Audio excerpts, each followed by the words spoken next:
I am a CPA. I am from Pennsylvania, right around the Philadelphia area. And yeah, my job is probably not exciting to most of you. But I did go to Penn State University. I graduated in 1992.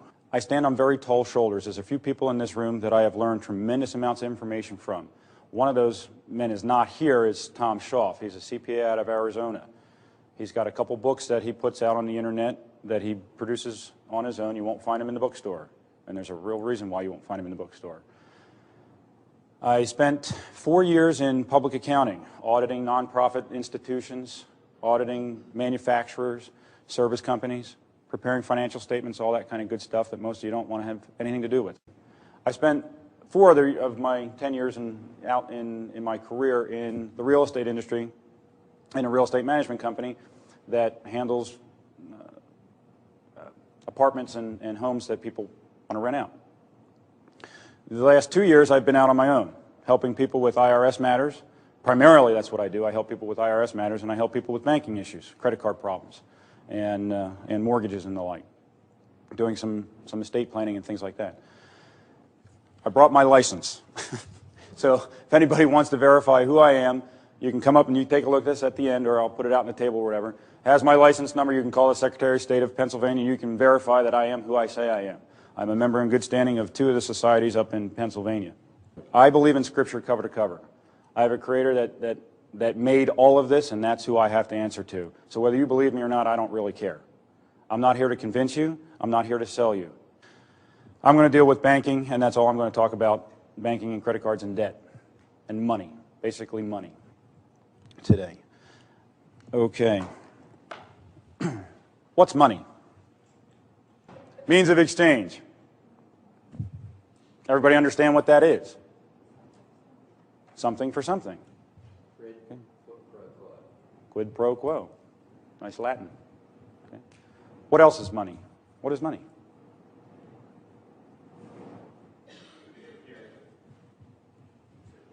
Security. Okay. We've got security. And I'll assume by that you mean having it. Okay. Is this money? Federal Reserve. You can buy these. It costs more than the $2 that are here, the value of the $2 that are here. But is it money? Can you go spend this? How many people are going to take this from you, do you think? This, like this. You get a bill for 36 bucks. Here you go. How many people are going to take that from you? But you're right, it's money. Nonetheless, it's money. How about these? Here's an old $1. Let's see, does this one actually say? This one actually, this is old from 1923. This certifies that there has been deposited in the Treasury of the United States of America. $1. That's what it used to look like. This one doesn't actually say it in 1923. This one actually does not say that there's something sitting in a vault in Fort Knox. That's another one. No, these are all Federal Reserves. How many people know the Federal Reserve isn't federal? Raise of hands. Okay. Is that a shock to the folks that didn't raise your hands? Who do you think it's owned by? Who did you think it's owned by? Because I'm going to change that if you thought it was federal. I'm going to pick. Who do you think? Did you think it was the government that owned it? Well, the word federal, yeah. Okay. Is Federal Express federal? Okay. The English language is you can become an artist in the English language. Federal doesn't mean it's federal. I have a gentleman that's a client of mine. He has federal home inspections. Sounds great. I saw his truck. I thought, ooh, that guy works for the government. I'm out of here. Federal Reserve is owned by private banks. Some European, some Japanese, mostly American. But it's not federal. So when you see these are owned by who? They're Federal Reserve notes. Take a look at your wallet. Take a look at what I just handed out. This is, I have more. It says Federal Reserve note. That's what this is. This is a private bank. Private bank issued the money that you carry around in your pocket every day. The credits that you get in your account if you have direct deposit. It's owned. The actual credit is a Federal Reserve credit. Okay? So We're here to learn about debt and how to get out of it, how to control it, how to use it. I can't teach you how to control your spending.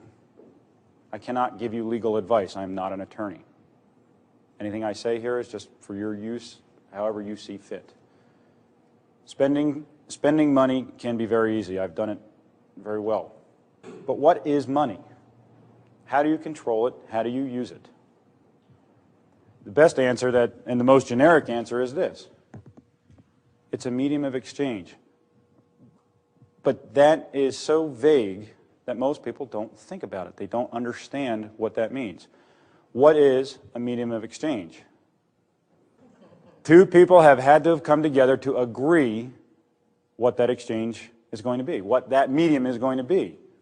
You know, we go through books like this from the Federal Reserve Bank of Chicago, Modern Money Mechanics, and they'll tell you that at the beginning even people used to trade seashells.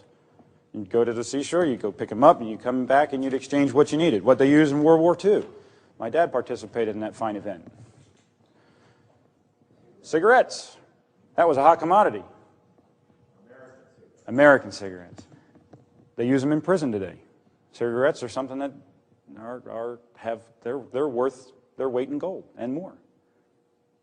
So anything that you and I agree is going to be the medium of exchange is money, by definition. So if you and I agree to exchange Federal Reserve notes, that's money. If we agree to exchange gold and silver, this is a 1-ounce silver piece created by a company out of Evansville, Indiana. The company's name is Norfed. I'm their CPA. This is 1-ounce silver piece. You can buy them. They're in competition with the Fed. They've got over 1 million distributors in this country right now. So you can get silver for your money today. And you can use it. Not necessarily at every store, but some stores will accept it. But anyway, that medium of exchange, this is what you're all fighting against. Those of you who have credit card problems, those of you who have high debt ratios. Most of this kind of talk is boring. I get bored by it. But what I do get excited about is explaining to you what you think is debt isn't debt. And I already had an interest in banking. This book, this is one of the books by Tom Shaw. I'm going to highly recommend that everyone in this room buy this book. S-C-H-A-U-F. That's his last name. Bankfreedom.com. Before I read this book. This is a book by a man named G. Edward Griffin. It's called The Creature from Jekyll Island. This will give you a history of the Federal Reserve. If you haven't read it, I couldn't put it down. But then again, I'm in finance and this kind of stuff. I get excited by that. So I already had an interest in learning about what it was happening to me and my family. I've got 3 small children, but I want them to be secure when they're my age. Social Security is not going to be there for them. Could be. I doubt it. They need to understand money. I was not taught money. How many people were taught money by their parents? How many were taught in school at least how to balance a checkbook? High school? I'm getting a lot of no's. I'm getting a lot of, well, I don't know if I want to answer. So what I'm going to tell you is verifiable in the law and I've got another CPA sitting back here. There are 5 basic areas in a financial statement. First of all, let me ask, who knows what a financial statement is? Show of hands. Okay. You all have one. It's called your checkbook or your bank statements. There is a left side, which is all the stuff you own, and there's a right side, everything that you owe. And then there's the stuff that you make and the stuff that you spend, and this is what's left over. Who knows the name Enron? Everybody. What happened? What did they talk about? They said funny accounting. We all heard this over the last couple months. Funny accounting, tricks, maneuvering, paper entries, all this kind of stuff. They're telling you the truth. Do you know who's under investigation now because of Enron? Banks. Now under investigation. Why? Funny accounting. Plain and simple. Accountants can do miraculous things on paper, They really can. Enron fell apart primarily due to accounting entries and the misconception about what people thought they were getting into. Who's ever looked at a financial statement to do investing? A couple people. I would hope that folks that with the licenses have done it. How many of you have 401ks or IRAs? And you've never looked to see what you're investing in? To make sure the company's stable? How many have looked at their banks? Financial statements to see if the bank is solvent? And would you know it? Here's one. Sovereign bank. This complies with something known as generally accepted accounting principles, GAAP. There's a few people, including the attorney here, who would know you just can't print anything. They do comply with the law. And that's why this is exciting to me. Okay. So, question. Is debt money? Yes. Debt is money. Why is debt money? It can be sold. It can be exchanged. Is debt money? The answer is definitely yes. Okay. 3 questions I want you to think about right now. Where do banks get their money to loan? Not looking for an answer at the moment. Where do they get their money to loan? Where do the credit card companies get their money to loan? Question, how can credit card companies work out negotiations with anybody or any repair organization and stay in business? Well, I'm not looking for an answer. Think about that. This one is the one that blew me away. Since 9/11, how many of you have heard a car dealer, we can give you a 0% loan over 3, 4, 5 years on your car? How? Who in this room can take their paycheck and give it to somebody else? Oh, no interest, pay me back in 5 years. And do that every week. 90% of Americans, was it 90? No, most Americans are 90 days away from bankruptcy. That's a true statement. Who can go 3 months without making any money in this room? I can't. Not yet. But think about that. How can they do that? It's actually not that hard to figure out if you're looking in the right places. What is the legislation that allows banks to do what they do today? Do you know what it is? You may not have studied this. What's your area of expertise in law? Okay, so this may not be up your arena, but what's your guess? Yeah, there's 2 major pieces of legislation in the last 150 years. Well, Congress passed it, you're right. Oh, put your hand down. You got cheaters next to you. What piece of legislation allows banks to do what they do today? Ah, there's the second one. That's the second one. It's right here. Of 1913. Most of us have heard of it. This is what put the Federal Reserve into existence. Congress authorized it in 1913. Here's the one that most people forget about. National Currency Act of 1864. This is important stuff to understand what I'm going to show you. In 1864, Congress, under Lincoln, authorized banks to do one thing. Well, several things, but one important thing. One very important thing. They could take your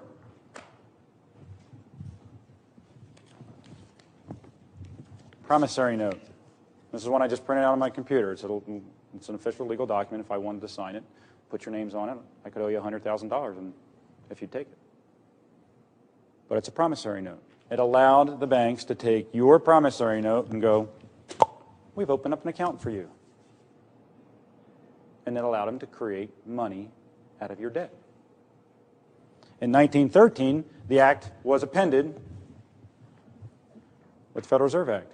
and it centralized it. It took all the banks out here and said, okay, we're going to bring you all under one umbrella and we're going to make it into the Federal Reserve System.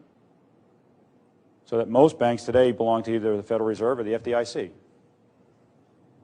And what that means for you, basically, is that they have certain rules they have to follow, certain procedures they have to go through. When people ask me what I do for a living, I correct records. All of you have records. Most of you don't know it. So these two pieces of legislation allowed it to occur. What we're sitting in today, what you're sitting in. We all know that the national debt is rising, keeps going up, right? Why does it keep going up? We keep spending more money than we're making, right? The government spends more than it makes. At least that's what they tell you, right?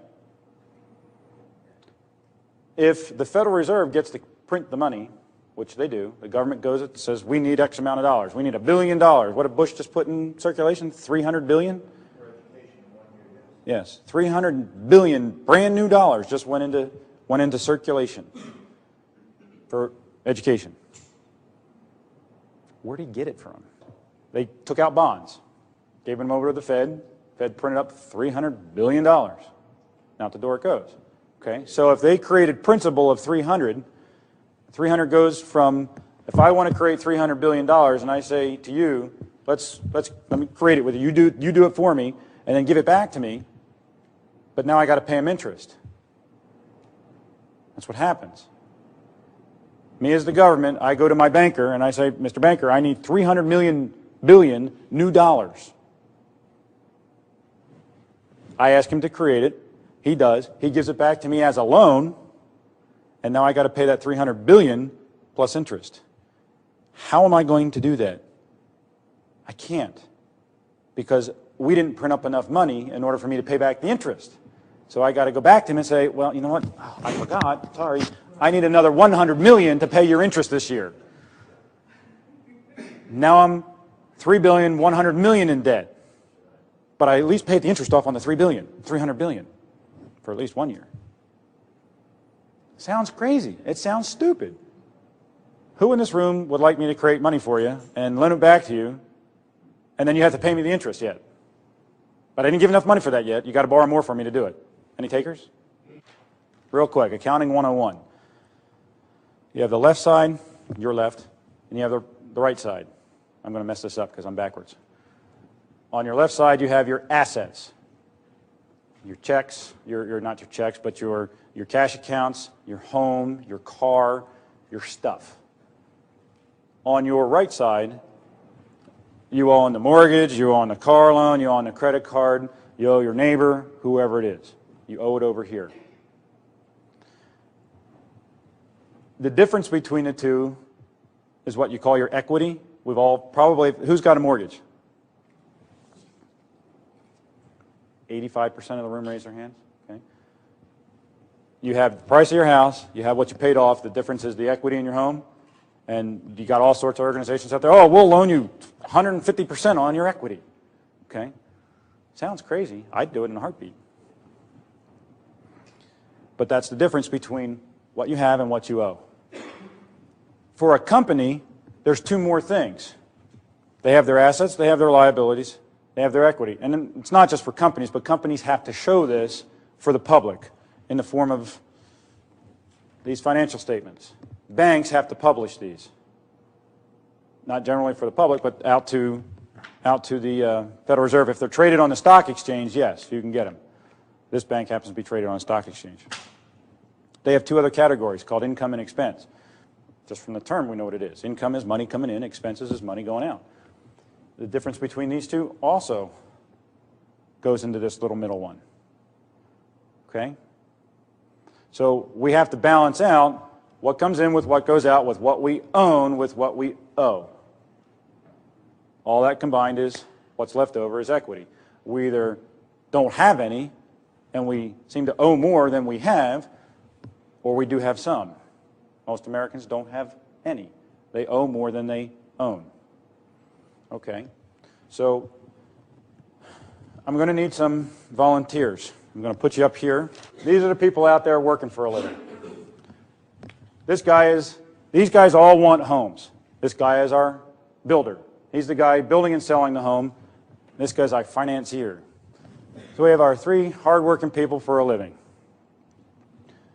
They earn their money. They each have their money. They each got $2. So in our economy, we have $6.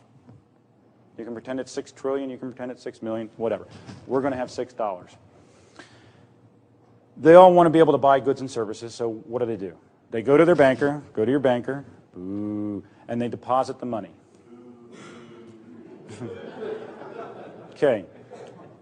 These guys all took their money and gave it to the banker so that they can do what? Write checks, use their debit cards, and have an easy way of moving their money around. Okay. Back to here. How does that look in his checkbook or in his financial statement? What does the bank's books look like now? Okay. It's looking great. Okay. He just got $6, right? One other principle that we need to understand. It's called double entry accounting or the matching principle. What happens in one period, there's always two sides of it. There's always a left and a right side, and we want to match them together. So if my banker got $6, I'm really not down on bankers as people. So this isn't personal. That means he's got something else in one of 5 places that he can put it. Does he owe our 3 workers money? How much? $6. So does he have a liability totaling $6? Okay. That's what a bank's book's like when you deposit money. You give it to them, they owe it back to you. Sometimes it's with interest, sometimes it's without. Now here's an important thing, important concept. Is there any bank that you can go to today that you cannot take your money out the very same day, or the next day, or even at 12 at night? Is there any bank or bank account that you know of that you can't get your money? Can I get my money out in a CD? That's the most typical. That's a good answer, but it's not necessarily right. But I pay a slight penalty, but I can get my money, can't I? So is there any account that I can't get my money? Now accounts, IRAs, 401s, whatever it is. Can I get my money? Okay, I can always get my money. Okay, we have our workers. We have our builder. And we have our banker. Who wants a house? Okay, Steve wants a house. He was the first one, so he wants a house. So he goes to the builder. The builder says, I've got land. The builder says, I need money. Steve says, oh, I'm going to borrow it. How much does a house cost? $6. $6. Okay, the house costs $6. Okay. So what does Steve do? Goes to the bank, right? These are for you. Okay, what do they say? What is that first one? Promissory note. What's the second one? Sample mortgage. Okay, sample mortgage. Okay, so our banker says to Steve, please sign me a promissory note.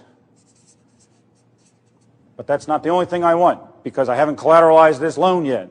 I want to make sure that if you don't pay me, I'm going to get your house, right? Isn't that what they tell you? Okay. So now he wants a mortgage. Okay, great. So Steve signs these, right? He puts his signature, fixes his signature on this. He takes this and he gives it to his banker, and his banker gives him $6, right? Okay. Now Steve turns and gives the $6 to the builder. He's got the house. He got paid. This guy has paper, right? That represent that that Steve owes him money. How would that look for the bank after that's completed? How would that look? Okay? Okay. He hadn't paid him yet. Nothing's paid. At the settlement table, what happened? He got an asset, right? He got an asset worth $6, right? Then what happened? Why? Why would the liability go up? This is what you all think happens every day. Wouldn't that mean that the bank over here lost the $6? Right? The bank gave depositors money over to the guy who's going to borrow it so he could buy his house. Right? Right? Where does the bank get their money? He didn't borrow it from the Federal Reserve. But did I say anything yet that confuses you? When you came in here today, if I was to ask you, how does a bank loan out money? Well, they use depositors' money, right? Where else did they get it? Created to you on the fractional reserve system. Ooh, who's ever heard of fractional reserve banking? You're wrong. Fractional reserve banking. Basically what fractional reserve banking is, I'll go to my banker, I want this back. Okay?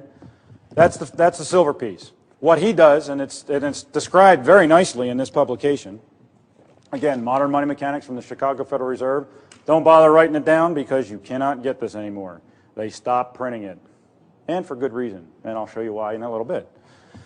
But in here, on page 3, it actually goes through the history, a real brief history, and you can see I've got some stuff highlighted, of what banks learned to do. He would take this, I would come and I would deposit this with my banker because I wanted it safe. He had the vault, I didn't. I was Farmer Brown, and I sold my crops, and I brought it to him, and he's got the big vault, and he could keep it safe. Well, what he would do is give me a receipt. And then these guys all wanted money, so he'd give them all receipts on the same deposit. That's fractional reserve banking. Because he knew that at any given time, not all of us were going to come try to take it. So he played the old, where's the ball, you know, under the thing. And he'd just keep moving around, and hopefully you all wouldn't come in for your money. What happened in, what was the year? 29. What happened? They had a run on the banks. The banks shut down. Everybody wanted their money. He didn't have enough money to give you all. Or so they told you. Ooh. Okay. But this is what you think happens, or did, or thought, or guessed. And this is what it would look like if what we just ran through said, could they go get their money? No. He still owes it, right? He's got it. Nothing wrong with our builder. He worked for a living, he built the house, he got paid. Nothing wrong with Steve.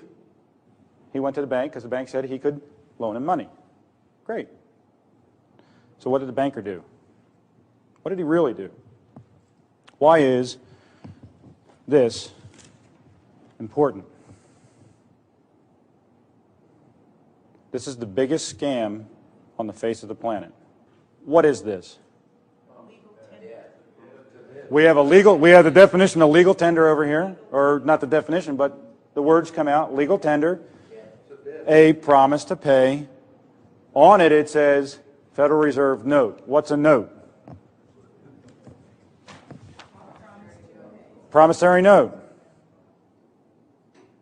Now I'm going to blow your minds. And the lawyer in the room is going to love this one. Pennsylvania law. You can find this in the federal, I don't know if it's considered federal UCC, Uniform Commercial Code. You can find it at, this one's from Pennsylvania, Title 13 in Pennsylvania, Chapter 91, Section 102, or 9102. It's a definition. This in here will give you the definition of a promissory note. Now, before I read that, what is that? Application for credit. For a credit card. What is this? Okay, it's online. Once signed, it becomes a promissory note. Do you not accept from the credit card company, or do you not give the credit card company a promise to pay when you use their card? Right? It's a promissory note. Okay? We have one promissory note. We have the banker's promissory note. We have the Federal Reserve's promissory note. This is the one I know some people love a lot. This is the Wagner This is the Wagner Reserve note for $100,000. Anybody want it? What?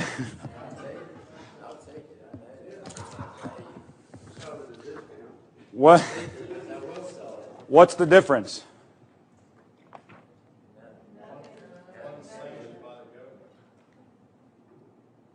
Yes, as legal tender. That is the only difference. Is this not printed on paper? Right? Printed on paper? Printed on paper? Printed on paper? It's all paper, right? It's got ink on it. It says it owes $2 in here. This one's $100,000. This one we don't know yet because we haven't finished it. Okay? So we have a bunch of promissory notes. Promissory note. An instrument. What's an instrument? Stocks. This. The promissory notes. The silver piece. Instruments. Instrument is nothing, we can play them. Financial instrument is nothing more than something that we can buy and sell across the open market. On the stock exchange if you want, or in private. Okay? Which evidence is a promise to pay a monetary obligation. Does this do that? Sure it does. It's a note that says they're going to pay you $2. You bet it does. Federal Reserve note, $2. And it's signed. Okay? They used to say silver certificates, which you could redeem for silver. Okay? But it's still a promise of $2. Does not evidence an order to pay. Uh-oh. I can't compel you to pay me, can I? This is not an order to pay. Like a check. Check isn't pay to the order of. I give you a check, you take it to the bank. It's an order by me to pay you. And that's what the bank provides, that service. That's great. You use your credit card. You swipe that credit card, you're issuing an order to pay. Your bank to the seller of the goods and services. Okay. Does not, this is the one I really love, does not contain an acknowledgement. Do you see anything on here that says, front or back, by the bank, that, I'm not an English major, but I do know how to break down sentences. The bank has received for deposit a sum of money. It's right here. This is the law. This is your law. Same location, 9102. Go look on it on the internet. Your credit card application was what? A promissory note that the bank has received for a deposit a sum of money. It just didn't tell you. The bank didn't have to. Your representatives and your Congress people said, oh, we don't want the banks to have to tell you that that's what's going on. How can this be? One, the law says it. Two, plain math. How do they get their money back? Who in this room agreed to that? Who in this room, when they deposited their money with their bank, said, yes, Mr. Banker, give it to whoever you want, and I'm not going to come in and get it for X period of time? Who agreed to that? Who agreed to that banker being able to do that? No one. No one did. It's stupid. I mean, really. It's still your money. The bank gives you a statement. What's that statement? We owe you X amount of dollars. Well, the statement isn't an IOU. When you look at your credit card on and bring it, but I mean, when you have that credit card, this one is with Chase. When you have that credit card, don't they send you a statement and say, here's what you got, here's what you've used, here's what you owe us? Right? Isn't that what those do? How much different is that than your bank statement? Except your bank statement doesn't say, you owe us this. It just says, here's what you have, here's what you spent, and here's what you've put in with us. Technically speaking, that's what a credit card statement tells you too. Here's what you have, here's what you spent, and here's what you've redeposited. How? Read that paragraph for us. This is the Federal Reserve out of Chicago. Do that again. If this is, again, the title on this is Bank Deposits, How They Expand or Contract. If business is active, the banks with excess reserves probably will have opportunities to loan the money. Of course, they do not really pay out loans from the money they receive as deposits. If they did this, no additional money would be created. How would we pay our interest on the loans if all we had was that $300 billion, or if all we had was the $6? How could we pay everything back if it was interest? How is he going to pay? We only have $6 in circulation over here.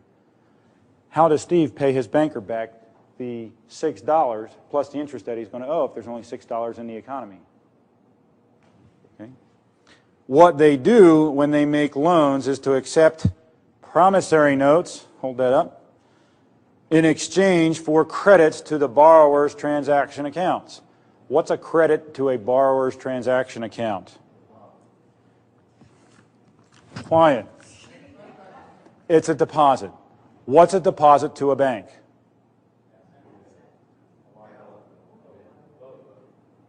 Both.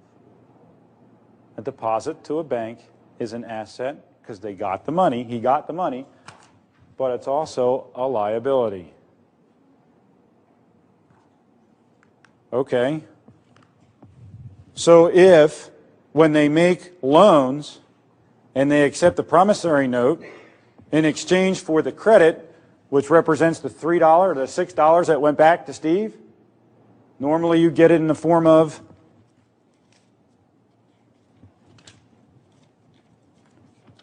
a check, right?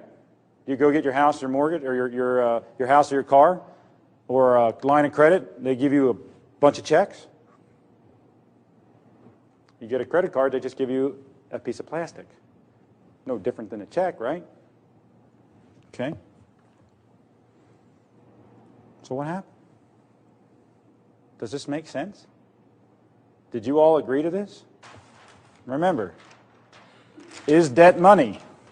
Here's another one so you don't think that that's a misprint. Points of interest. Again, the Chicago Federal Reserve. Let's see, where did it go? Banks create, this is on page 7. Banks create deposits by making loans. What?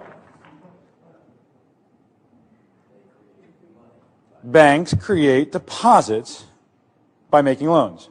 Rather than handing cash to borrowers, banks simply increase balances in borrowers' checking accounts. Cool.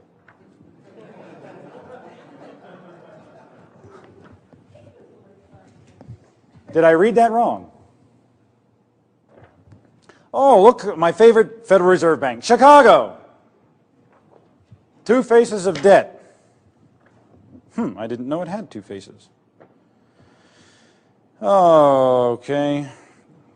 In addition to issuing securities, the federal government, through the Federal Reserve System, issues non-interest-bearing debt currency or paper money. You got it? Okay. Currency is so widely accepted as a medium of exchange that most people do not think of it as debt. This is your bank telling you this. This is not me. Federal Reserve Bank of Dallas. Money, banking, and monetary policy. Banks actually create money when they lend it.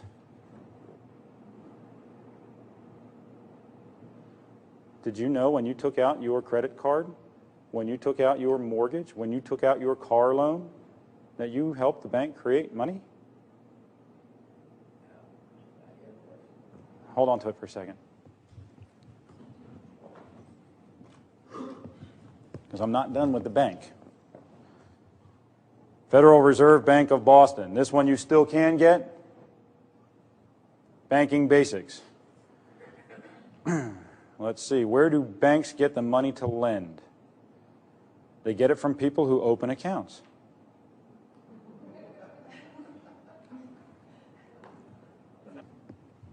Credit card companies are banks. They are financial. Well, let's put it this way. Credit card companies are financial institutions. Banks are financial institutions. They have rules and regulations by which they must adhere. One of them's GAAP, so let's take a look at it. Here's our banker on his... He's got a financial statement that has 5 basic places that transactions can go. When he has to record something on his books, and we all know that they have to, there are 5 places it can go. So let's look at the loan transaction between Steve, our worker, and our banker. We didn't get your name. We'll leave you anonymous. Okay. When the loan occurred, which we all said was this, what of these 5 were affected? Just assets, right? In the way that when we came into the room today, that's what we thought happened, but we realized that that seems a little foolish on our part as depositors, right? So what really does happen?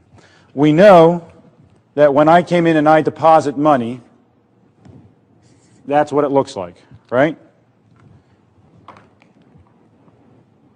Bank owes me money, all happens that way. So now, when I come get a loan, if 1, 2, 3, 4, 5, I've got 6 and 7, these are all Federal Reserve publications, if those are right, and the law on promissory notes is right, and these are right, what had to have happened? Enron. They took your promissory note. I want the red because I think that'll stand out. They took your promissory note and he got money. He received an asset. It went over here. Why? Why is it also a liability to the bank when you sign that application? Let's do process of elimination. You've got 5 places it can go. When they did that loan on the bank's set of books, has the bank incurred an expense? Has he spent money yet on operating his bank? No. Has he received income yet? He's never been paid. Did Steve, when he took out the loan from the banker, did he become a partner with the banker? Did he get ownership in his bank? Okay, now we're left with 2. We're left with either assets or liabilities. Process of elimination.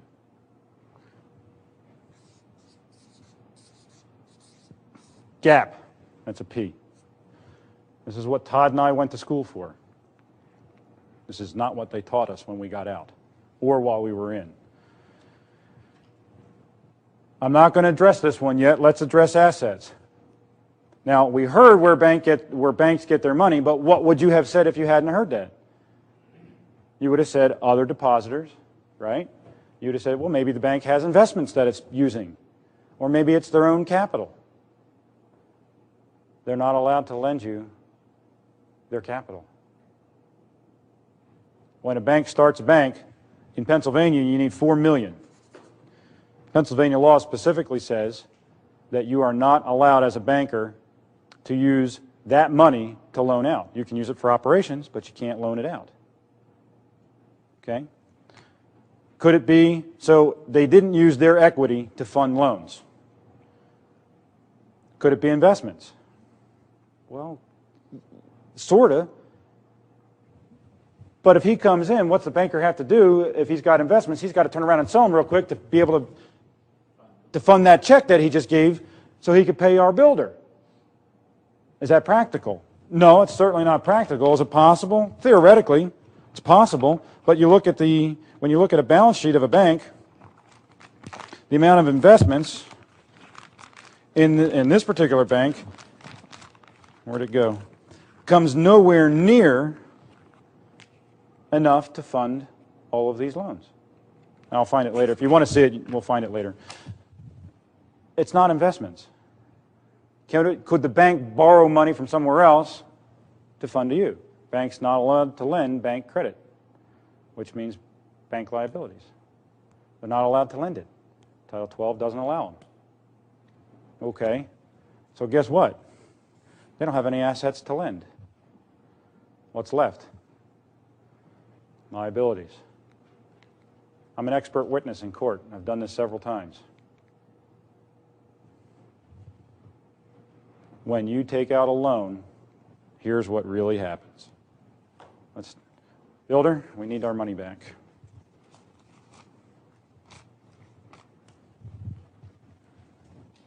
Okay, that goes back to you too. We have our economy. We have $6 with 3 people. They want to deposit their money because they want to be able to write checks and use credit cards and debit cards and all the like. So our banker comes along, or they come to our banker and they say, okay, banker, here is our money. Now, Steve wants a house. His money's with the bank, but he doesn't want to use his money because he doesn't have enough. He's only got 2. He's charging 6. So he goes to his banker and he says, okay, Mr. Banker, I'll sign this promissory note. And I'll give you these in exchange for a check. Okay, now he has a check. Okay? All paper exchanges. So far, it's even. He's given him paper, and he's given him paper. Now, he wants to buy the house. He gets the house, he exchanges the paper. But he doesn't want the paper. He's got to go buy goods. He's got to go feed his family. So he takes the check, and he goes to his banker. I'm the Federal Reserve. Now, he needs to cash that check. So he can either come to me, or he can take those and give it over to him. One of these people wants their money back. What's he do? Oh, he's got this paper. Hi, I'm the Fed. I'll exchange those. Oh, wait a minute. Ugh, let me pull these out of nowhere. All right. We got 3 more. I'll take these and I'll give you those. Now you've got your money to pay your people. Because now I'm the Fed. I'm going to go to Thailand. I'm going to go to Afghanistan. They're going to need money to rebuild after we bombed them to the Stone Age. I'll go to my friends at the International Monetary Fund. Here you go. Let's sell those. And we start exchanging this stuff on a global scale. That's what happens. How does it look over here? We know by process of elimination that these are the only 2 things. We know by the law and their own publications. The publications aren't law. I rely on the law for what I know. But by these publications, we know that the only thing they could affect is assets and liabilities of the bank. We know it.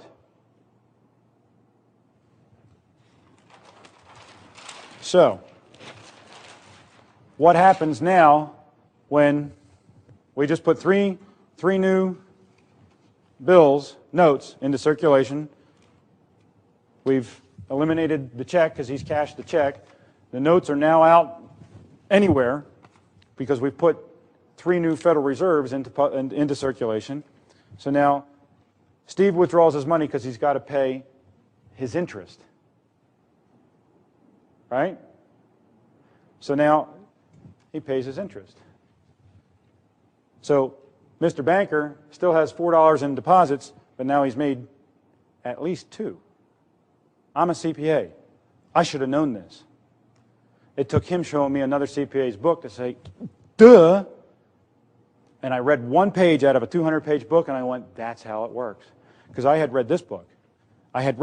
And it tells you how what the banks have done over history, how central banking works, how our money is not backed by anything. We all realize that.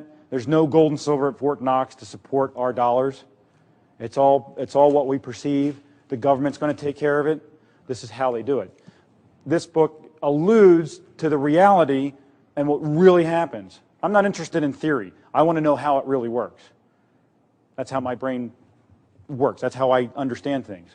Okay, so I had read this 600-page book, and I read 1 page, and he showed me the accounting entries.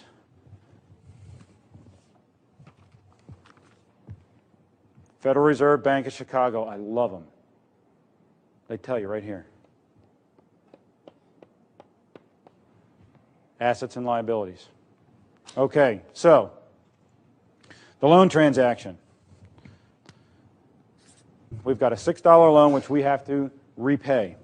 We're going to make two $4 payments to come to $8 so that the bank makes its $2. Okay? So we make our first $4 payment. $3 goes to the principal, $1 is income. We come back here, we make our next $3. And now this all cancels out, so we're left with the $6 in cash that we started with, right? And we've got our $2 in profit, right?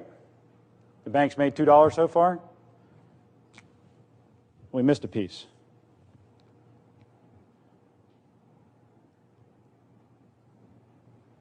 If I loan you $6, and then I come back and I tell you, forget it, I don't really want it back. What's that to you? It's a gift. What's a gift? Receipts? Income? Didn't you just make $6? Because I said, we forgive the debt. You know what banks do if they forgive your debt? They send you a 1099. You're supposed to put on your income taxes, right? 1099-C. That's a whole other story. The bank hasn't gotten it off of its balance sheet yet.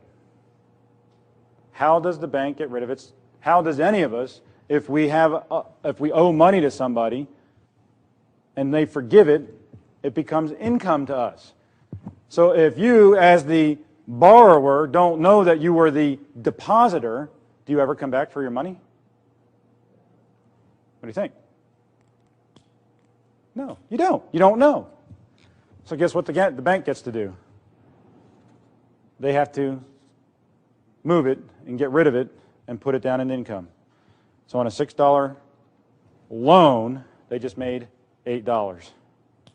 Pretty nifty. What do you think Enron's been doing? They've been moving their money around. Part of their operations was financial operations. Who were they loaning money to? They knew how to place instruments into the marketplace. But when you go to repay your loan, when he goes to repay that, our banker makes lots of extra money. Because he started off with nothing, didn't he? In that world, he just made $8 from nothing.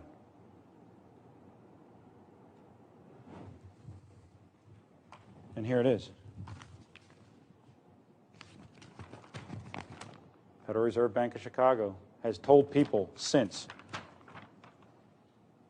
1968. This has been in publication since 1961.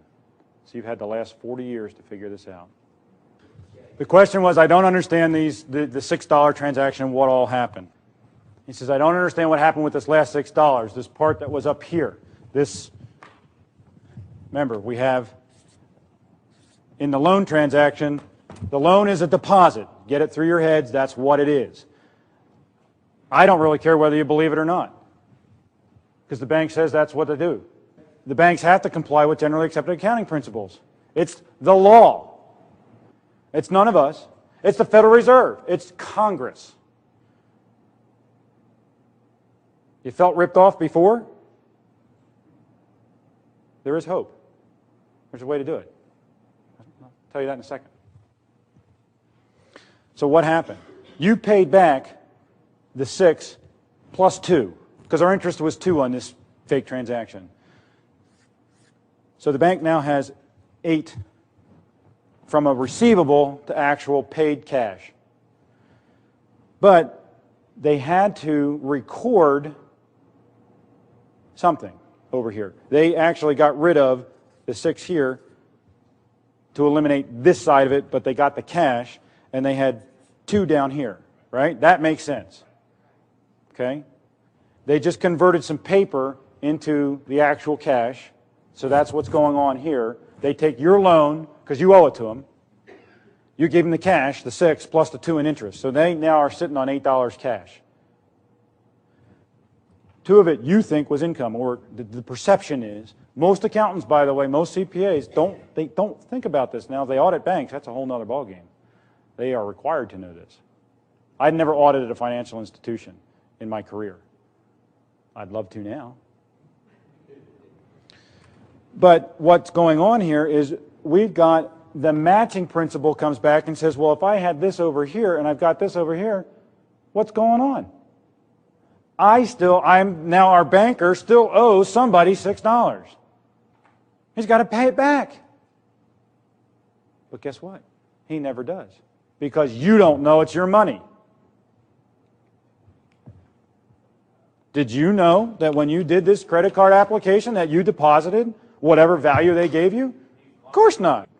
They didn't to me. I got all my deposit money out. I got every last dime. They're not taking anything from this cat. How do the accountants, how do the Enronists fix the books? Because otherwise you'd have balance sheets on the liability side going skyrocket. The thing would look insolvent. They got to move it. Where is the only places they can move it? It's not equity because you didn't buy into the bank. They can't move it to the other side of the balance sheet. So it's got to go to either expenses or income. Well, doing it this way and eliminating it, left and right. You have to have one on the left and one on the right. 8. When you're done paying your mortgage, you have paid on $150,000 because that's what mine was. When you amortize it and they tell you after all the 360 payments, I'm going to pay about $298,000 for a house that's not even worth it. That was $300,000 of pure profit for the bank. 100% profit. Now, my banker said, oh, well, we get our money from core deposits to loan out. Because I don't take this stuff lightly. I fight just about everything I can. Everything. And I have a lot of help. I don't know all this stuff. I can't even pretend to know all this stuff. I rely on a lot of knowledgeable people. There's several that I mentioned in this room in particular that have helped me tremendously. Okay. This is where I got mad because I realized what you just realized. And I said, I'm an accountant for crying out loud. I'm a CPA. I'm licensed. I should know this. What's the matter with me? Well, I just listened to my mom and dad. They're good people. They didn't know. Who listened to their mom and dad? Who listened to their mom and dad? Who listened to their mom and dad? This is the way it is all over the world. There's a country in this world that doesn't have a banking system like this. That's the way it works. Okay, so if that's the way it works, what do you do about it? Who'd you vote into office? Is that person telling you that you're getting screwed on a daily basis? Of course not. Your profession and mine are some of the worst. As a whole, not as individuals, but taken as a whole, worst gum. I don't like accountants, CPAs generally. You got a good man sitting back there, and Todd Swanson. Good man. I don't know about you. You might be, you might not be. I don't know you. I know of a couple of attorneys that we work with. Good, solid men. And they're fighting. They're fighting for people every day. The whole thing of this is you came to find out what can you do about it. My job today was just to teach you what they're doing to you. You take the information and do with what you want. Seek out good counsel. This guy over here might be good counsel for you. I don't know. Get representation. And if they don't understand it, I'll teach them. Tad will teach them. Tad's a fired up man. Get on the phone with these credit card companies, it's a blast. I live for that. I really do. I've taken my money right here. They owed it to me. I went and took it. How did I take it? I spent it. All I can tell you is what I did. I'm not advising you to do anything. Okay, go get informed. Figure this out. You can call me. I'll answer your question. Emailing me is the best way. But I went and I used it. We bought furniture.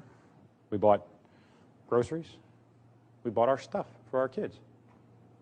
That's what we did. Then I wrote and asked a series of questions. Everything you do in life with any agency or anyone, you always want to ask A series of questions. That's our favorite saying. Ask them a series of questions. What happened when I signed your application? What'd you do with it?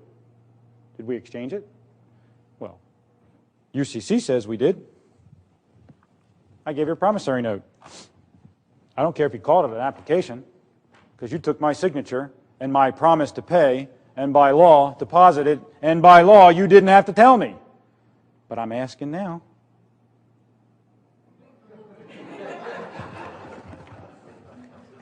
Because I want to know. In my particular case, after about 3.5 months, they sent it off to third-party debt collectors. They charged it off. What did it do on their financial statements? When they charged it off, because I defaulted, they got more money. They got income. Because I defaulted. Say, what? You live in a world that is upside down. And the looks that I get from some of you folks in here today are what I get on a regular basis. I'm still in practice. This license is brand spanking new. Pennsylvania just re-upped me. Another 2 years. I've been doing this for 3.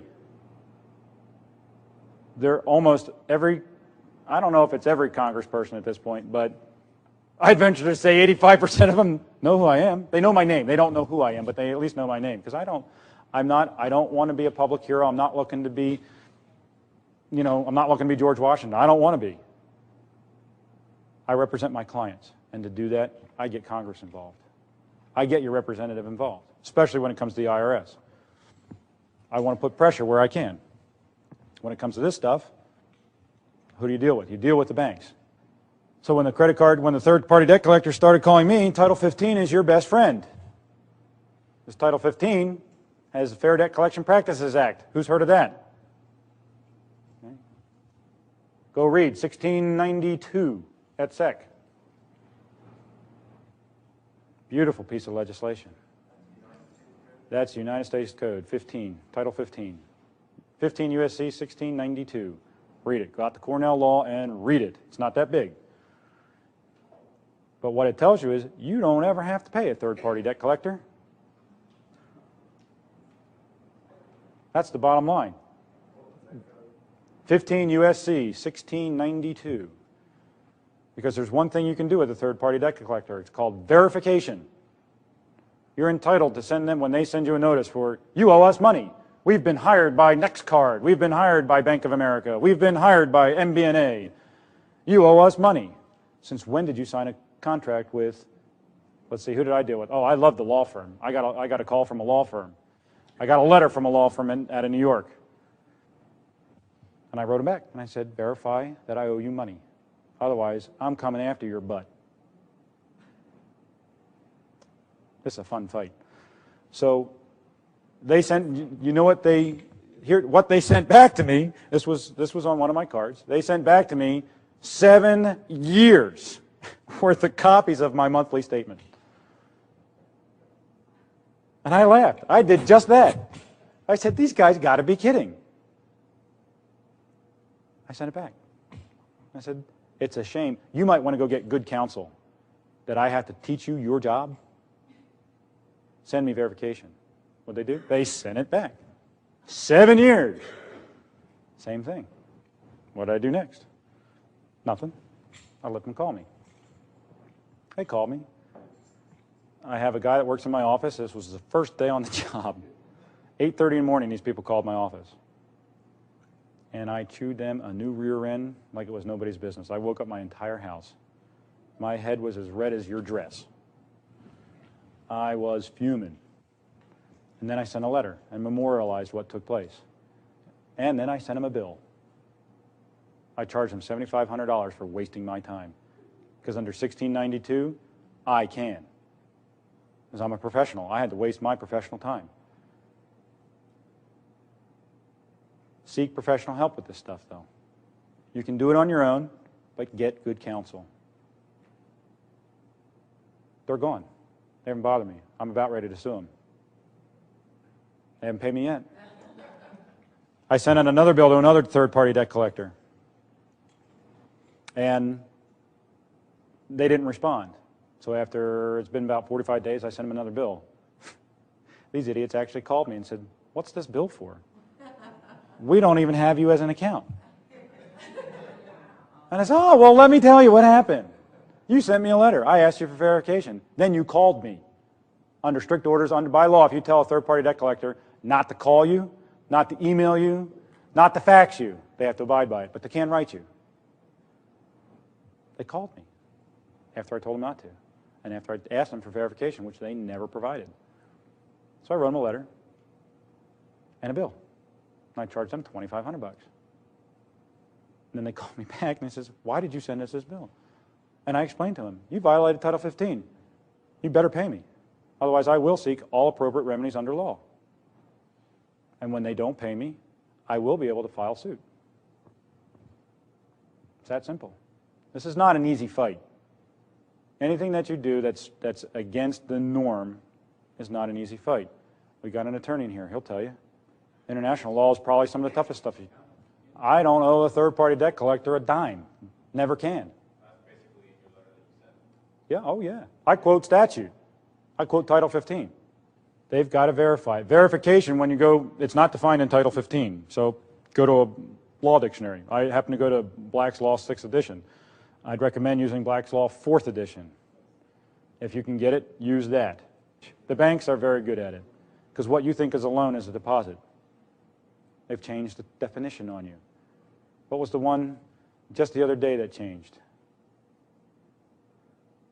Swipe. That's what it was. It was swipe. Just Thursday when we got here. Oh, let me swipe your credit card.